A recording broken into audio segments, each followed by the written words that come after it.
ça nous bénissons, parce qu'on a une chance, on a une opportunité.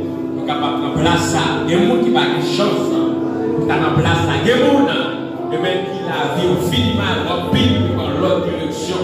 Mais grâce à Dieu, nous faisons vivre dans la présence, nous faisons adorer. Vivons, alléluia, gloire, même sécurité.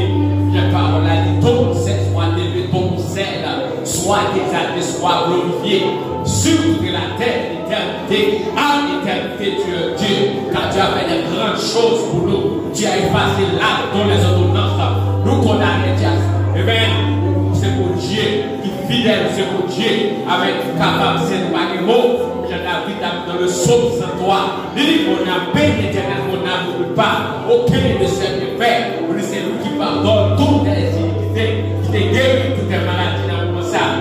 Nous-mêmes, c'est pour Dieu. Alléluia, car tu fais grâce pour les péchés qui étaient rouges, donc pouvoir partir par faire blanc. Alléluia, comme la neige. Dans le moment ça, on a quelque soit le péché. Le sang de Christ n'est pas partiel. Moi, sans ça, pas de paix, sans ça. Sans ça, pas de paix. Pouvoir pas de faire grâce que seul Jésus m'a fait ça, que fait dégâts, alléluia, dans le temps du monde, que fait dégâts dans le monde invisible, que fait dégâts dans l'espace, que fait dégâts, alléluia, que maintenant l'atmosphère ça qui contrôle, et l'atmosphère ça que seul Jésus, alléluia, capable de pécher, pour contrôler tel droit ça, pour tel droit ça qui n'a pas de ça, que soit esprit par de nature, à glorifier dans les ça, nous mettons les pas passer au cap de Dieu, toute puissance maléfique, tout esprit qui a campé en opposition, le moment ça, pour clamer, alléluia, la liberté, pour clamer, il a les grâces, il a les victoires, et maintenant, moment ça, pour clamer le sang de Jésus, pitié pour chaque frère qui a gêné, révèle, alléluia, chaque sel au côté, chaque petit bout de passer, ça qui dans mon vie, ça vit déjà là, il faut clamer grâce, alléluia, que son va faire des gars. Libérer tête, libérer dans ma matière, libérer l'esprit, car par là, que tout voit être l'esprit, alléluia, l'âme, le corps soit conservé, irréversible,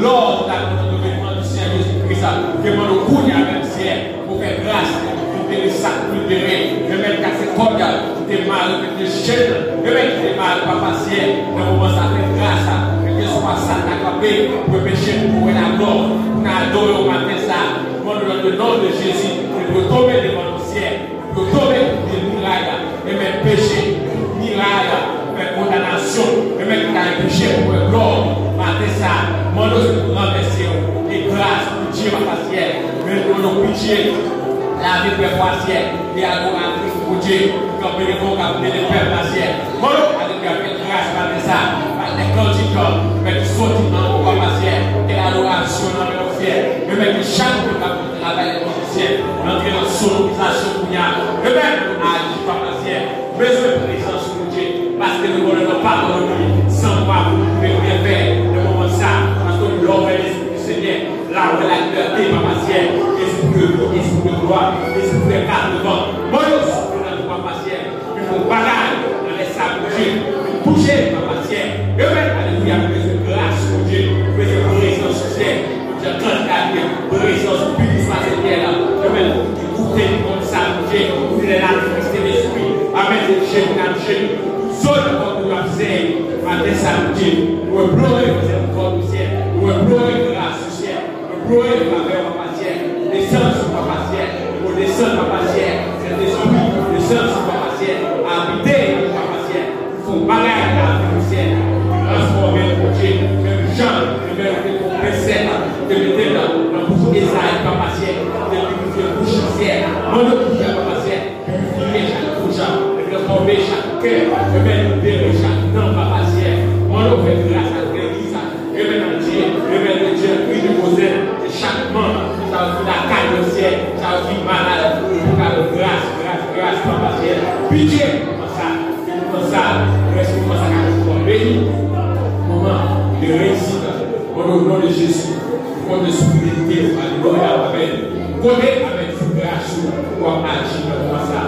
Dieu vous conseille la vie, transformer, purifier dans le nom de Jésus.